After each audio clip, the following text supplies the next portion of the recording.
What's going on, NRW world? This is your boy Glenn Lawrence, and I am here to go over episode 2 of Lovecraft Country on HBO Max. I didn't do the first review with you guys. We talked about it. We went over it. There's a lot that was going on there, and I think that kind of set the stage for a great, amazing, kind of groundbreaking show.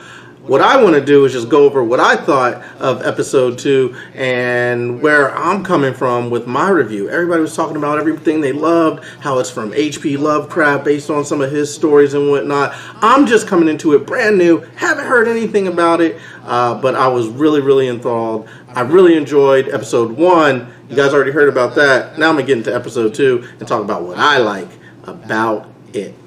Episode 2 is a continuation from episode 1, which I thought was amazing. First of all, my review is really going to focus on the parallels that I see in Lovecraft. I think they're abound.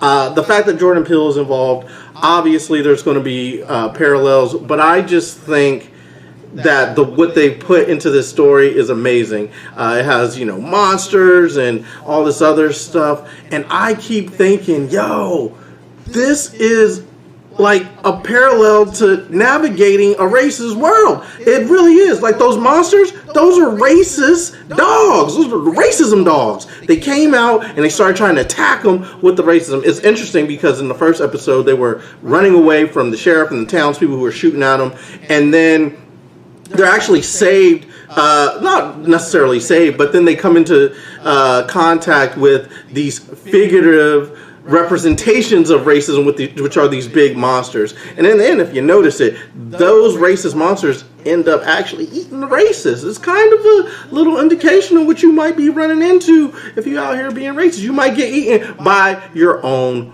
racism.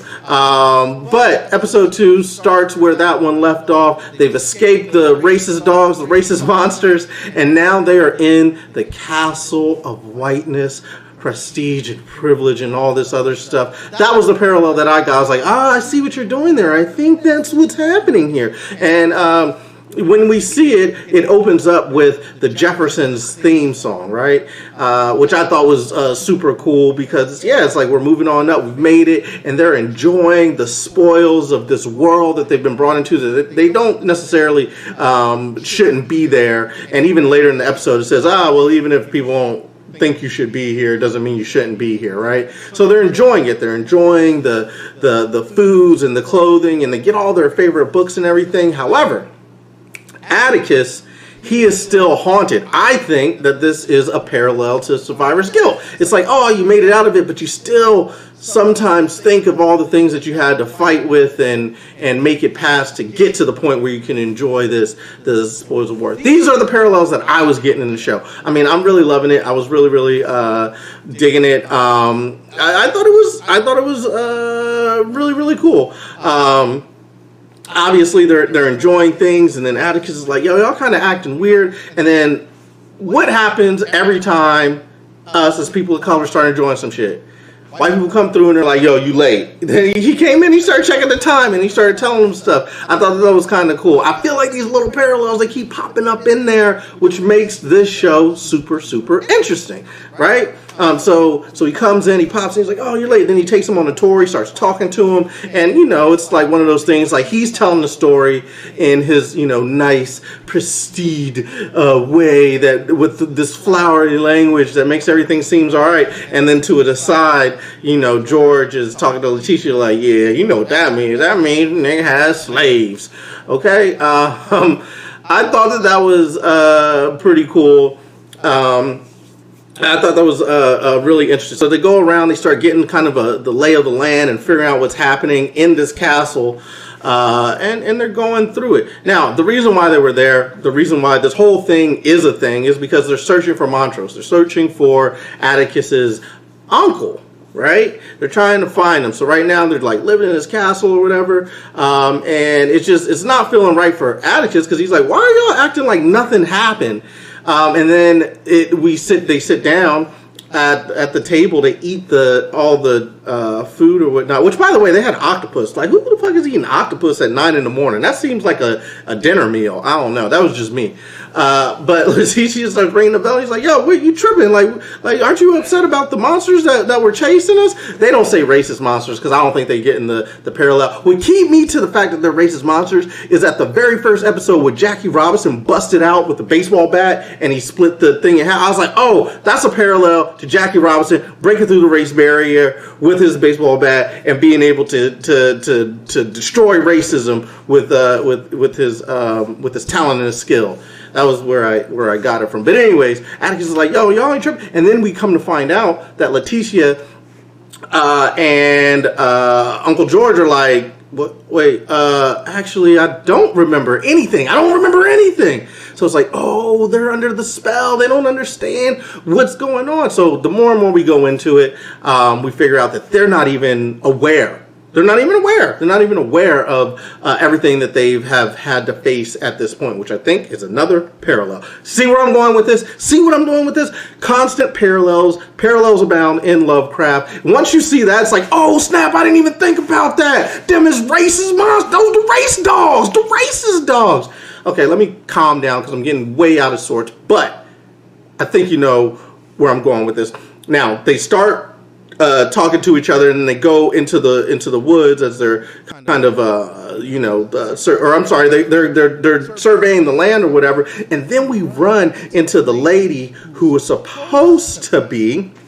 Here's my parallel. This is the white woman, right? Who is in control of the dog whistle for the racism. Y'all don't see that? Y'all, you know what I'm saying? Do you see what I'm saying right there? She's in control of it. Okay, and so they're walking in and they talk to her. And she's like, you ain't supposed to be here and everything. She's literally a gatekeeper. She's the keeper of the little tower where they think that Montrose is being held. So they go into the woods, they're talking about it, and Atticus is trying to get them to remember a little bit about what had happened to them. And they're like, I don't know. And then what happens? Boom. Racist dogs pop up and they're attacked by racism, and all of a sudden it's like, oh my goodness. And what happens at that point? Well, another white woman shows up, which is the representation of the good-natured white woman who wants to do so much good, but is actually still in control of that dog whistle, still a gatekeeper, which we find out later in the show, in the castle, because she actually keeps them in the room. Still a gatekeeper, but she's one of the nice gatekeepers. It's like, no, we can all get along, but still recognizing that she still has that power. So that was interesting. So the monsters come in, she blows the whistle, they run away, and you kind of get the two gatekeepers, the two white women gatekeepers, the one with the dog whistle that is kind of nasty, and you get a little sense that she might have a little bit of a stuck-up little racist tinge to her, and then the nice one who still has the control of the whistle, you know what I'm saying? Look, I feel like I'm being very conspiratorial theory. You know what I'm trying to say. But this is what I'm seeing when I'm watching the show. It's really, really engaging me, and I'm like, oh, I like these parallels. Now, this is something that I've done with a lot of things that I watch with Jordan Peele. I'm just like, oh man, ooh, I see that. I see the parallel. I see what you're doing. This is perpendicular actually. I see the parallels that you're pulling here. So what happens, they're like, oh my goodness, this is all shot. They go back to the castle, and then once again, boom, when memories wipe, they forget again. And Atticus is like, yo, what is going on? But he talks to Christina Braithwaite, the woman who's supposed to be, she's the child actually of Samuel Braithwaite, who we see later in the episode, and we kind of get a sense that she does have like some powers, and you know what I mean, like she's controlling things. She's like, yo, why are you like controlling them and not letting them remember stuff? And he's like, I'm just trying to, keep it cool. Anytime somebody sees a racism monster, the racist dogs, we gotta like wipe their memory so that they don't remember it. We gotta keep it 100. And he's like, nah, don't do that. Let them know. And then they instantly start screaming like, I can't take it. And that's where you see that she's a gatekeeper, because they're locked in the rooms and they can't get out of there. I mean, this is a really deep episode. I mean, I really thought there was a lot of parallels there, and we haven't gotten to the end part, the juicy part, right? Where we find out that Atticus is a descendant. he's a descendant of this order where he basically is like the number 2 dude in charge. We find that when they go to the dinner, which is the pre-dinner before the ceremony that they're supposed to have. But Uncle George, he figured it out because he was like, in his head, he's like, hold up, my niece used to tell me these stories, and they used to say the same little quotes, like the guy who owned the castle or whatever was notoriously nice to his slaves. He's like, I remember that story. So he basically deducts that Atticus is a descendant of this dude, and that's why he's there. So at that point, Atticus is like, you know what? I might have the juice in this joint. So he steps up and is like, how about all of y'all get the fuck out? Which is one of my favorite parts of the episode. It's like, black man kind of stepping into his power. Like, hey, listen, I know that I have juice here, so why don't y'all get the fuck out and I can talk to the man in charge. And then that happens. They have their little sit down. And he's like, yeah, okay, you are in charge, but for real, I don't care about all this prestige and all the rules because really I'm in charge. And that's what Samuel Braithwaite says to him in not so many words. So that's what we get. They go back, and then they're what was happening? What was happening next? They were in their room. Oh, there's another spell, right? There's another spell cast where they're all getting to see, I guess, like their worst fears or something like that. Like Atticus has like these fears, I guess, of stuff that he had done in Vietnam in the war or whatever, and that was like weighing deep on him. And Leticia, I guess her biggest fear is finally getting that snake that she has been after. I don't know. It was an odd one, you know what I'm saying? Like she was like, no, wait, I ain't ready for it, and then she pulled it out. That's happened before. I mean, people that, sometimes you pull it out, it's like, oh my goodness, I wasn't ready. And so that we had one of those moments going on there. Interestingly enough, Uncle George, his moment was with his wife, and I guess not having her or realizing it's not real was his biggest fear. But I feel like there's a thing, he's older, so he's been through it. And then once they all come out of the rooms, he kind of gather them up and say, hey, you stay tough. They wanted you to be fearful, and they wanted you to have a bad experience, but we tougher than that, ain't we, Leticia? And she's like, you know what, I am. And then, he pulls them together and he really makes them kind of good. That was before they went to the ceremonial dinner. I'm sorry, I got a little bit ahead of myself because I get so excited. I'm just like, ooh, that meant this, that meant this, that meant this, that meant this. I don't know.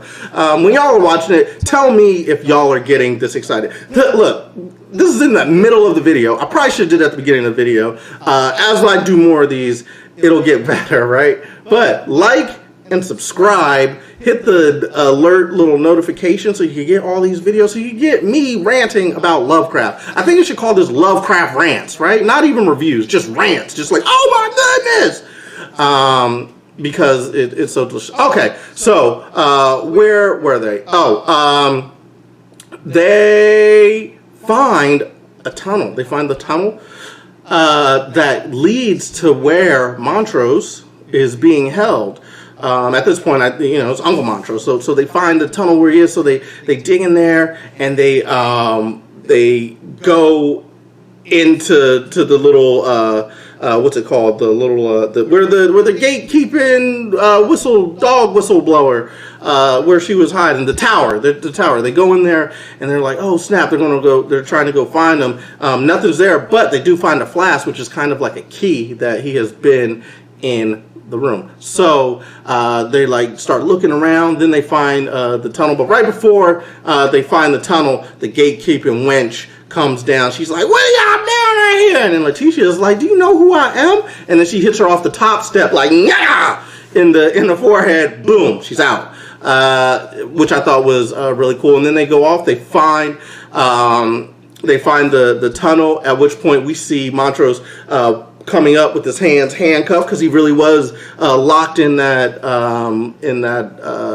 water tower. He's escaped. He pulled the whole Shawshank Redemption and he gets free. And so just as he gets free, they find the exit of where he just popped out of the ground. Like, what's up, Montrose? We found you. And he's like, what are y'all doing here? Like, I was trying to get this for my own. I was trying to do this on my own. I didn't need y'all. Why are y'all here? They're like, well, we came to save you. He's like, I ain't need no damn saving. I ain't need it.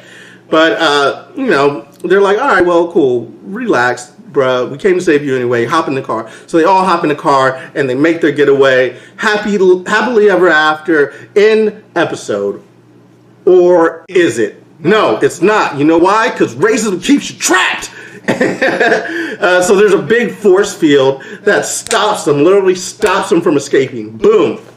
And who do we see? We see Samuel and we see Christina. They come out and it's like, hey, you can't escape. And he's like, listen, you got too big for your britches. Now I gotta shoot you. So he shoots Uncle George, unfortunately, and Letitia, which is kind of crazy. So they get taken back to the castle, to the White Castle. White Castle. Do they have little cheeseburgers? Why didn't they have those on the plate? They had octopus and no little cheeseburgers. It's interesting for a White Castle, right?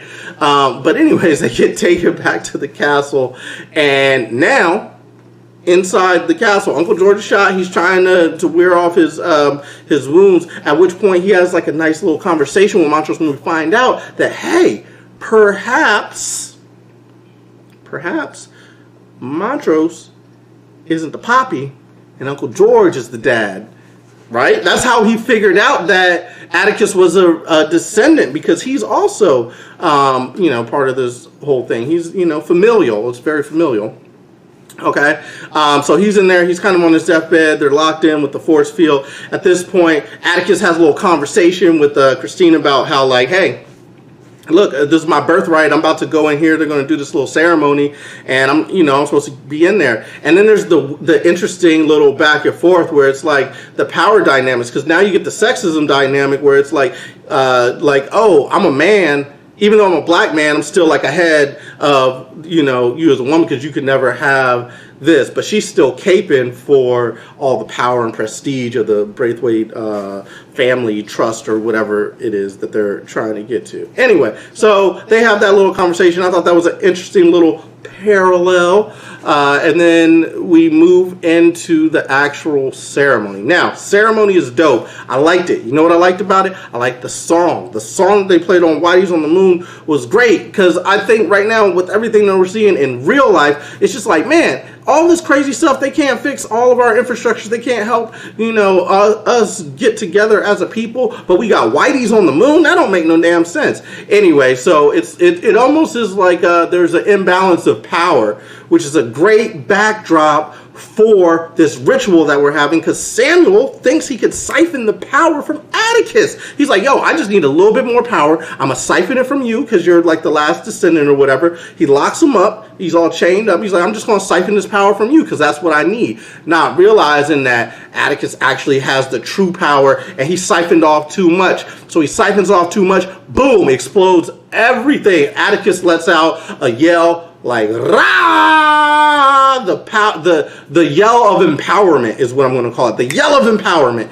The yell of empowerment. He's like, yeah! And then everything comes crashing down. The White Castle comes crashing down because the black man was able to step into his power.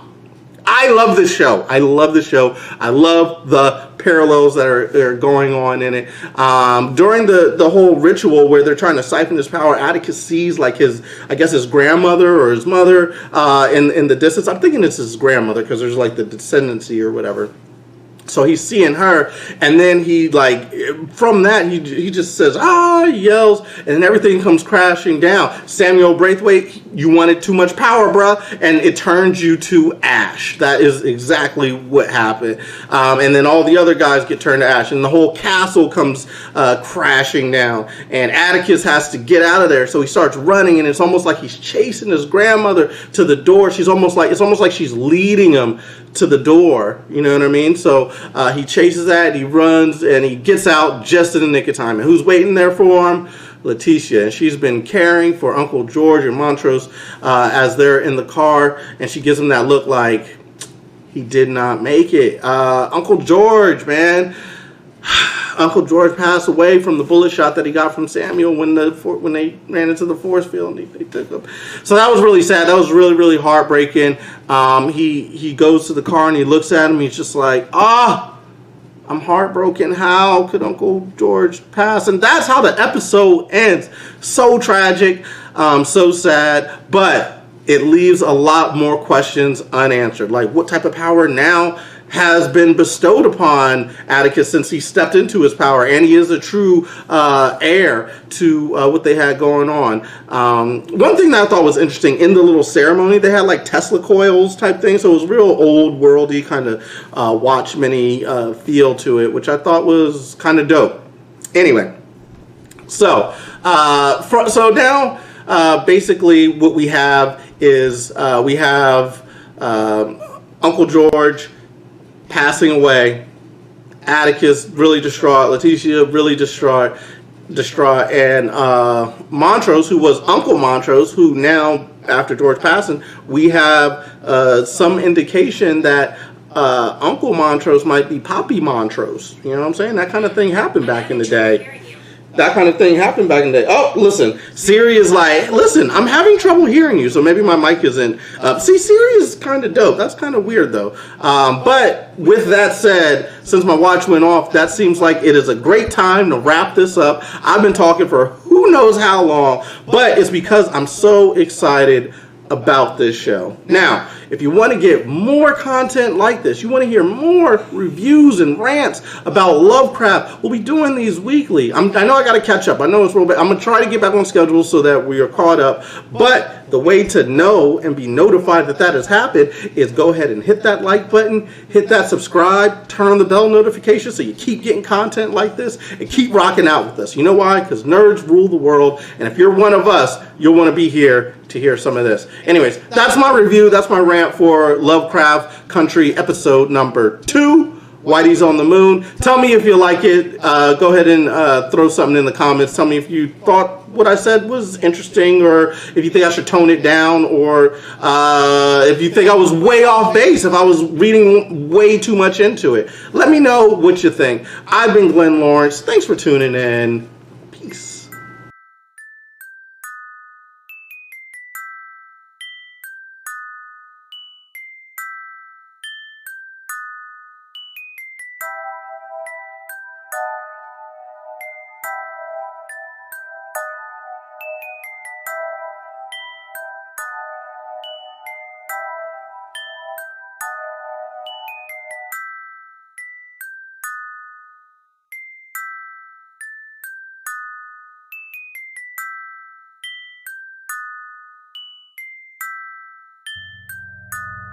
$20 on the